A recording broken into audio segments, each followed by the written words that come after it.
So, guys, after the meaning of management, and I hope you have just prepared it. What is management, in fact, and the definition of it. So, the next point is characteristics of management. Character कैसा होता है management का? Character means the things that create it, वो चीज़ें जो इसको बनाती हैं वो करेक्टर होते हैं। कई बार ऐसा होता है ना ऑब्जेक्टिव्स में, करेक्टर्स में, और इनमें काफ़ी में हम स्टूडेंट कंफ्यूज थोड़े से हो जाते हैं, कंफ्यूज से कि ऑब्जेक्टिव्स में जो है करेक्टर्स को लिखा है, करेक्टर्स में ये लिखा है, या केस स्टडीज़ जो आती हैं उनमें कन्फ्यूज़न हो जाता है कि इसमें करेक्टर को लिखना था या फिर इसको लिखना था। तो काफ़ी चीज़ें हैं जिनको ध्यान में अगर आप रखें तो आप ठीक से जा पाएंगे और केस स्टडी को अच्छे से क्रैक कर पाएंगे। मतलब कहने का यह है कि अगर आप देखते हैं कि फॉर्मेशन हुआ है, बना किससे है, ठीक है, फॉर्मेशन के जो जैसे मैनेजमेंट है, मैनेजमेंट की हम बात कर रहे हैं तो करेक्टरिस्टिक्स ऑफ मैनेजमेंट में पहली चीज़ आई है गोल ओरिएंटेड प्रोसेस का, ठीक है। तो करेक्टर्स को अगर आपको जस्टिफाई करना है कि करेक्टर्स कौन से होने चाहिए, इसका मतलब ये हुआ कि मैनेजमेंट बनता किन किन से है, उसके बेसिक फंडामेंटल्स क्या हैं, किन बेसिस पर खड़ा है मैनेजमेंट, ठीक है, क्या होता है, क्या उसको डिस्प्ले करने के लिए ज़रूरी है, मैनेजमेंट को बताना है तो क्या होना चाहिए उसको, कैसा होना चाहिए उसको, ये उसके करेक्टर्स होते हैं। ऑब्जेक्टिव्स पर जब हम जाते हैं तो ऑब्जेक्टिव्स का मतलब है कि why we should do, right, मतलब क्यों करना चाहिए भाई मैनेजमेंट। अगर क्यों का जवाब पूछा जा रहा है तो इसका मतलब ऑब्जेक्टिव्स हैं, ठीक है। क्या है का मतलब है करेक्टर है, राइट। तो क्या है में सबसे पहले चीज़ आती है वो है गोल ओरिएंटेड प्रोसेस है, राइट, सबसे सही बात है। क्योंकि अगर आप अपने गोल्स को ही अचीव नहीं कर पा रहे हैं तो आपका मैनेजमेंट फेल है। वो मैनेजमेंट ही नहीं कह सकते आप उसे जिसमें जो गोल्स को ही अचीव नहीं कर पा रहा हो, है ना। कॉमन गोल है प्रॉफिट मैक्सिमाइजेशन, सेल प्रमोशन, अच्छे से जो utilization of things and commodities and resources. तो अगर ये चीज़ें नहीं हो रही हैं, आपके गोल्स अचीव नहीं हो पा रहे हैं, तो कमी कहाँ पर है? गोल बनाने में कि आपने बहुत बड़ा गोल बना लिया था, right, no, why, yes, what, किस में कमी है? मैनेजमेंट में कमी है। इतना कंफ्यूज क्यों हो रहे हो? मैनेजमेंट में कमी है। आपने बड़ा गोल बना लिया था, अपनी कैपेसिटी के अकॉर्डिंग पे बनाया होगा, आप उसे अचीव कर सकते हैं। वो 100% नहीं होगा तो 80% होगा, 90% होगा, 95% होगा, और ऊपर चले जाएंगे आप, 99 तक हो जाएगा, और एक टाइम आएगा 100 भी आप कर लेंगे उसको। गोल आपने बना लिया है, अच्छी बात है, उसके हिसाब से ही मैनेजमेंट को बनाना ज़रूरी है। तो मैनेजमेंट गोल ओरिएंटेड ही होता है। गोल्स को पूरा कराने वाली सिर्फ एक चीज़ कौन है? मैनेजमेंट है। Every organization exist to achieve some common goals, management aims to achieving some goals effectively and efficiently, right. तो मैनेजमेंट कैसा होता है? गोल ओरिएंटेड होता है, गोल्स को पूरा कराने वाला होता है। मैनेजमेंट का काम ही यही है कि वो सिर्फ अपने गोल्स की तरफ ध्यान दे। अच्छा मैनेजमेंट कौन? जो गोल्स की तरफ लेके जाए, राइट, उनको पूरा करवा दे। ओके, सो अब आगे चलते हैं। गोल्स अचीवमेंट के बाद आती है चीज़ जो है वो है यूनिवर्सल होना या मैनेजमेंट का परवेसिव होना। मैनेजमेंट का ये भी करेक्टर है, वो इस तरह से भी डिस्प्ले होता है कि वो यूनिवर्सल है। आपको मैंने एक इक्वेशन अभी इससे पहले वाले सेशन में बोली थी, वो थी anything minus management equals to zero. Means if you deduct management from anything the result will be zero. अगर आप किसी भी चीज़ में से मैनेजमेंट को हटा के देख लो, वो ज़ीरो हो जाएगी। आप एक पेपर का जो एरोप्लेन बनाते हो ना क्लास में दूसरे के मारने के लिए, है ना, या कुछ और डिज़ाइन बनाते हो कि आप थ्रो कर सको किसी के ऊपर, अगर आपके ब्रेन और आपके फिंगर्स का मैनेजमेंट नहीं होगा, आपको पहले से ही डिज़ाइन ब्रेन में नहीं सेट होगा, तो आप वो बना नहीं पाओगे और ना ही वहाँ तक फेंक पाओगे, है ना। ना तो डिस्टेंस का पता चलेगा, ना स्पीड का, ना टाइमिंग का। ये तीनों चीज़ें पढ़ी थी ना। ये तीनों चीज़ों में फेल हो जाओगे। आप 1 रुपये का सामान मार्केट में नहीं बेच सकते हैं अगर आप मैनेज नहीं करते हैं उसको, है ना। आप किसी को जो नीडी है उसको भी नहीं बेच पाएंगे कभी अगर आपकी जो स्पीकिंग स्किल है वो ठीक नहीं है, आप ठीक वर्ड्स का यूज़ नहीं कर रहे हो, तो आप नहीं बोल पाओगे और नहीं बेच पाओगे। तो मतलब क्या है कि अगर आप किसी भी चीज़ में से मैनेजमेंट को हटा देते हैं तो वो फेल हो जाती है। तो इसलिए मैनेजमेंट जो है वो यूनिवर्सल है, हर जगह पर एक्सेप्टेबल होगा। मैनेजमेंट सब जगह पर ज़रूरी है, ऐसा कोई एक एरिया आप छोड़ नहीं सकते, कोई एक ऐसा लेवल नहीं छोड़ सकते जहाँ पर मैनेजमेंट की ज़रूरत नहीं पड़ेगी। अगर हम इसको 3 लेवल में बांटते हैं ऑर्गेनाइजेशन को, टॉप लेवल, मिडिल लेवल और लोअर लेवल में, तो तीनों लेवल के में आपको मैनेजमेंट की ज़रूरत पड़ती है। It is needed in all kind of organizations whether small और बिग। सही बात है। आप एक छोटा सा चाहे रेड़ी लगाने वाला है, उसका भी अपना मैनेजमेंट है, और एक एमएनसी कंपनी है उसका भी एक अपना मैनेजमेंट है। दोनों अपने अपने मैनेजमेंट पे काम करेंगे। माने ये यूनिवर्सल है, सभी जगह पर एक्सेप्टेड है, सभी जगह पर ज़रूरी हो जाता है। यूनिवर्सल होना किसी चीज़ का मतलब कि जो वाइडली एक्सेप्टेड हो, कि इसके बिना काम नहीं चलेगा, सब जगह होगा, राइट। तो ये परवेसिव जो वर्ड है ये जनरली यूज़ किया जाता है, या फिर यूनिवर्सल आप यूज़ करते हैं मैनेजमेंट को कहने के लिए, है ना। मैनेजमेंट सभी जगह पर होता है, ऐसी कोई जगह नहीं जहाँ पर इसको छोड़ा जा सके, राइट। अब आते हैं नेक्स्ट पॉइंट पे, ये है कंटिन्यूअस प्रोसेस है। सही बात है, कंटिन्यूअस तो है ही। अगर आप कंटिन्यू, ऐसा थोड़े ना है कि थोड़े दिन के लिए कर लिया मैनेज और फिर घर बैठ गए। मैनेजर साहब छुट्टी पे चले जाएं, आपका सुबह को बता के कि ऐसा ऐसा कर लेना और चलो जाओ, वो चले गए, है ना। 2 दिन आए ऑफिस, 3 दिन गायब हो गए। या आपने जो एक आपने गोल अचीव करने के लिए टारगेट बनाया था कि इस बार हमें 5% की सेल इंक्रीज़ करनी है, तो आपने कुछ महीने बहुत अच्छे से काम किया, फिर ढील छोड़ दी। क्या अब तो ठीक है, हमने कर तो ली थी मेहनत, अब आगे ऐसे ही चलता रहेगा? ऐसा नहीं है। कंटिन्यूस प्रोसेस है, आपको लगातार चलाना होता है, एक के बाद एक दूसरी चीज़ पर जाना होता है। अच्छे प्लान्स अगर ऑर्गेनाइज नहीं होंगे तो काम नहीं कर सकते। ऑर्गेनाइज होंगे तब स्टाफ अच्छा होना चाहिए जो उसे एग्जीक्यूट करेगा, और अगर वो स्टाफ अच्छे से डायरेक्टेड नहीं होगा तो वो एग्जीक्यूट नहीं कर पाएगा। और अगर वो एग्जीक्यूशन उन्होंने किया उसके बाद भी आपको रिज़ल्ट नहीं मिल रहे हैं तो आप कंट्रोलिंग करके देखते हैं। क्या मतलब कि आप देखते हैं कि जो मैंने सोचा था वो हुआ या नहीं। प्लान्ड परफॉर्मेंस और एक्चुअल परफॉर्मेंस का डिफरेंस कंट्रोलिंग है। आप उसको देखते हैं कि ये ठीक हुआ कि नहीं। इसका मतलब क्या हुआ कि आप कंटिन्यूअस इसको मैनेजमेंट को प्रोसेस में रखेंगे। आप ऐसा नहीं कर सकते कि कुछ महीने का या कुछ एक टाइम के लिए हम मैनेज करें चीज़ों को और फिर उन्हें अपने हाल पे छोड़ दें और चलते बने। मैनेजर की ड्यूटी है कि वो कंटिन्यूअस इस प्रोसेस को चलाता रहे। Is it?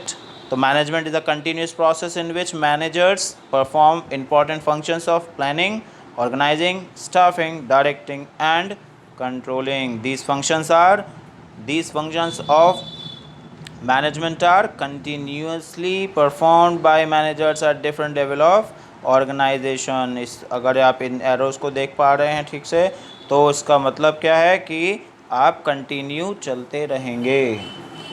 ठीक है, आप इसको थोड़े दिन के लिए या कुछ एक टाइम या एक कोई टाइम पीरियड पर्टिकुलर नहीं बना सकते, आपको कंटिन्यू चलना पड़ेगा। ये बातें जो मैं रिपीट कर रहा हूँ बार बार, इनको याद रखना। ये पूरे बुक में यही आपने पढ़नी है। प्लानिंग, एक अच्छा प्लान ऑर्गेनाइज होता है और अच्छा प्लान ऑर्गेनाइज अच्छे से तब होगा जब अच्छा स्टाफ उसको एग्जीक्यूट कर पाएगा।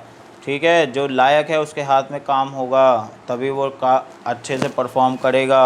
और वो एग्जीक्यूशन भी एक डायरेक्शन के थ्रू हो, वो अपनी मर्ज़ी पे ना छोड़ दें कि एम्प्लॉयज़ को कह दिया कि कर लेना और वो होता रहे काम। ऐसा नहीं होता है। वो डायरेक्शन चाहिए, एक लीडरशिप चाहिए किसी की। ठीक है, राइट। अब फिर वो डायरेक्शन होने के बाद जब आप देखते हैं कि एक्चुअल और परफॉर्म में क्या कंट्रोल रहा, क्या डिफरेंस रहा, कितनी सिमिलैरिटी रही, तब इसको कहते हैं कंट्रोलिंग, और इसी पर पूरा मैनेजमेंट कंटिन्यू चलता रहता है।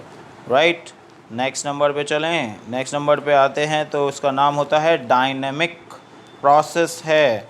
डायनेमिक प्रोसेस का मतलब कि लगातार बदलता रहेगा, लगातार आपको बदलना पड़ेगा, क्योंकि ये वर्ड ही डायनेमिक है, नेचर ही इसका डायनेमिक है। डायनेमिक का मतलब that can be changed, change होता रहता है, स्टेबल नहीं रहता कुछ भी। और बिजनेस में या मार्केट की बात करें तो यहाँ पर कुछ भी क्या नहीं रहता, स्टेबल नहीं रहता है। और स्टेबल कुछ भी जो होगा वो पूरे यूनिवर्स में अगर कहीं भी कोई भी चीज़ स्टेबल है तो वो ख़राब हो जाएगी, वो ज़िंदा नहीं रह सकती। पूरे यूनिवर्स को चेक कर लो चाहे आप, है ना। अभी तो हम अर्थ पे हैं, हम देख रहे हैं यहाँ पे लिविंग है, या अर्थ की भी कोई भी चीज़ है, अगर वो रुक गई कोई भी चीज़ तो वो ख़राब हो जाती है। अगर वो कंटिन्यूस एक प्रोसेस में है तो वो ज़िंदा है, वरना तो ख़त्म। डायनेमिक है तो ज़िंदा है, ठीक है। एक छोटा सा टुकड़ा भी कहीं पर स्पेस में वो भी चल रहा होगा, रुका हुआ कुछ नहीं हो सकता। पानी रुक जाए ख़राब हो जाता है। कोई भी प्रोसेस आप दुनिया भर का चेक कर लीजिए, मैं इतनी और उसमें नहीं जा रहा एग्जांपल्स में। तो मैनेजमेंट भी डायनेमिक है। डायनेमिक मतलब कि चेंजिंग है, ठीक, और होना पड़ेगा उसको चेंजिंग। अगर आप मैनेजमेंट मान लीजिए कोई मैनेजर हैं जो 1990 में पास आउट हुए थे, उन्होंने अपना पोस्ट ग्रेजुएशन तब किया था, और अभी वो 2000 2010 20 में भी आके वो मैनेजर पोस्ट पे हैं और वो काम कर रहे हैं, और वो चाहते हैं कि उस तरह से हो जैसे उन्होंने अपने यंग एज में देखा था, तो वो पॉसिबल नहीं हो सकता है। उनका एक्सपीरियंस काम आएगा, लेकिन आज के मार्केट की कंडीशन बदल चुकी है और आपको बदलते रहना होगा। राइट। तो management is a dynamic process which means that it keeps on changing, बदलता रहता है, और adapting according to different external factors such as, अब किन किन चीज़ों के पे बेस होकर बदल सकता है, government interventions, increase in competition, customer taste and preferences, और बहुत सारे रीजंस हैं जिनकी वजह से मैनेजमेंट को बदलना पड़ सकता है। लगातार एक्सटर्नल हैं और इंटरनल भी हो सकते हैं, ठीक है। तो वो डायनेमिक करेक्टर का मैनेजमेंट को होना होता है, ये उसका करेक्टर है। राइट। तो management helps an organization to adjust with these external factors so that it is able to survive and grow in the uncertain business environment. Right. तो मैनेजमेंट हेल्प करेगा एक्सटर्नल फैक्टर्स से कि जिससे organisation जो है ऐसे uncertain business environments में काम करती रहे। एक अच्छा मैनेजर वही है जो कंटिन्यूस चेंजिंग मार्केट के साथ साथ अपनी पॉलिसी और प्लान्स में को फ्लेक्सिबल बनाता चलता है, ठीक है। वो बिल्कुल भी स्टेबल नहीं हो सकते हैं कि जैसा कह दिया है वैसा हो, रूल ऑफ थंब नहीं हो सकते हैं। ये पढ़ेंगे अभी आप आगे। प्रिंसिपल है चेंजिंग होना पड़ेगा उनको, राइट, फ्लेक्सिबल होना पड़ेगा। तो यही मैनेजमेंट का भी करेक्टर है कि वो डायनेमिक होता है, चेंजिंग होता है।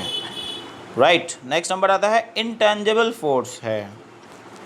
इंटेंजिबल वर्ड तो आपने कई बार सुना है, एसेट्स को आप बोलते आए हैं। इंटेंजिबल है और टेंजिबल है, that can't be seen, that can't be touched, है ना। तो management is an intangible force in the sense that it can't be seen or felt. However, the effects of good management are always felt in the normal operation of the business and the quality of products and services it produces. ठीक है। तो management क्या है, intangible force है। आप उसको देख थोड़ी सकते हो, आप तो थोड़ी ऐसे थोड़ी है कि ऑफिस में ये बैठा भैया मैनेजमेंट, ये बैठी मैनेजमेंट, ऐसे थोड़े होता है। मैनेजमेंट एक सेंस है कि we are doing these things in this way, means these are managed, है ना, in a particular order and with the tenure a time period on the specific or particular items we are using for it. So this is management. ठीक है, इसलिए आप कह सकते हैं क्या है, intangible होता है, राइट। अब लास्ट में आता है ये है कि करेक्टर्स ऑफ मैनेजमेंट, वो करेक्टरिस्टिक्स ऑफ मैनेजमेंट का ये है ग्रुप एक्टिविटीज़।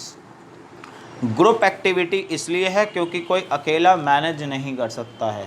आप मैनेज करें और तो एक प्लान बनाएंगे, आप एक पॉलिसी बनाएंगे, आप रूल्स बनाएंगे, उनको सेटअप करेंगे, लेकिन उनको फॉलो करने के लिए जो आपके पास टीम है, अगर वो सेम परफॉर्मेंस या सेम रेस्पेक्ट के साथ या सेम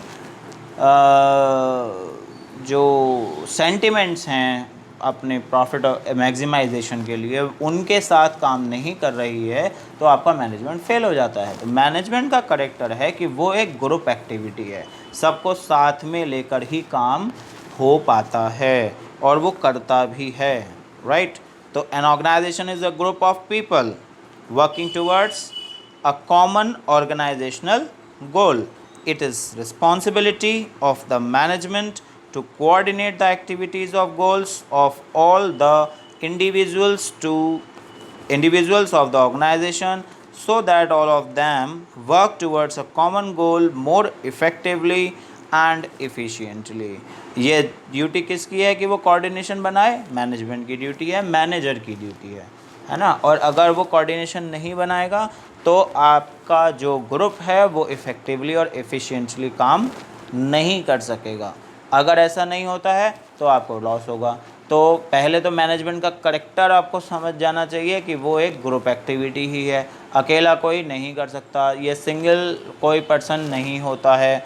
मैनेज अगर होना है तो उसमें उसके इंग्रेडिएंट्स होंगे, उसके पार्ट्स होंगे, उसके पिलर्स होंगे जिनके ऊपर वो मैनेजमेंट काम करेगा, वो पॉलिसी काम करेगी, वो प्लान काम करेगा, वो उसको ऑर्गेनाइज होने का चांस मिलेगा, उसकी डेजिग्नेशंस बनेंगी कि आपको ये करना है, आपको ये करना है, आपकी ये लिमिट्स हैं, आपकी ये लिमिट्स हैं, आप इतनी लाइबिलिटी पे काम करोगे, आप उतनी लाइबिलिटी पे काम करोगे। These are the things. और भी बहुत सारी चीज़ें लगातार चलती रहती हैं। तो एक ग्रुप जो है वो अपना पार्टिसिपेशन इस तरह से देता रहता है तो एक अच्छा मैनेजमेंट तैयार होता है, राइट। तो ये ग्रुप एक्टिविटी होती है। और लास्ट में आता है आपकी मल्टी डायमेंशनल है, सिर्फ एक ही जगह पर काम नहीं कर रहा है ना, इसका कोई एक ही डायमेंशन नहीं है, मल्टी डायमेंशनल है। मैनेजमेंट वर्क के लिए भी होगा, जिसमें जो प्रोडक्ट बनाए जाते हैं या आप सर्विस प्रोवाइड करते हो वहाँ पर भी मैनेजमेंट है, मटेरियल के साथ भी, मतलब कि राइट। दूसरा नंबर मैनेजमेंट ऑफ पीपल भी होगा, मीन्स जो आपका स्टाफ है जिसके बेसिस पर आपने उस प्लान को बनाया है, उनको डेलीकेट किया है, उनको रिस्पॉन्सिबिलिटीज़ शेयर की हैं, ठीक है, उनके साथ, तब जाके आपका वर्क आगे चला है। तो मैनेजमेंट मटेरियल का भी, मैनेजमेंट मैन का भी, MM, राइट। और लास्ट में मैनेजमेंट ऑफ ऑपरेशन का भी। ऑपरेशन मतलब कि जो एक्टिविटी की जानी है जिसके बेसिस पे काम होना है, मतलब एक ऑपरेशन है जो मटेरियल और मैन के थ्रू पूरा करना है, ठीक है। एक मैनेजर है, मैनेजर ने एक ऑपरेशन दिया है, वो मटेरियल और मैन दोनों मिलके पूरा करने वाले हैं, जिससे कि एक सर्विस, या तो सर्विस प्रोवाइड की जाएगी या एक कोई प्रोडक्ट मैन्युफैक्चर किया जाने वाला है। यही दो चीज़ें होती हैं, या तो प्रोडक्शन हो रहा है, प्रोडक्ट्स बनाए जा रहे हैं, या फिर सर्विस प्रोवाइड की जा रही है, ठीक है। तो मैनेजमेंट मल्टी डायमेंशनल है, वर्क का भी, पीपल का भी और ऑपरेशंस का भी, राइट। अब इन सारे करेक्टर्स को अगर आपको जल्दी से याद करना है तो उसके लिए आप एक छोटा सा जो है वो लाइन याद कर सकते हो, my cheerful dad is giving grand party, right. आपके 12th के रिज़ल्ट पे ऐसा होने वाला है। तो my cheerful dad, my means multi dimensional, C cheerful means continuous process, D dad means dynamic, I is means intangible, G giving means goal oriented, G, grant means group activity. P, party means pervasive. Right? So these are the multi-dimensional, continuous, dynamic, intangible, goal-oriented, group activity, and pervasive. My cheerful dad is giving grand party. Thank you very much.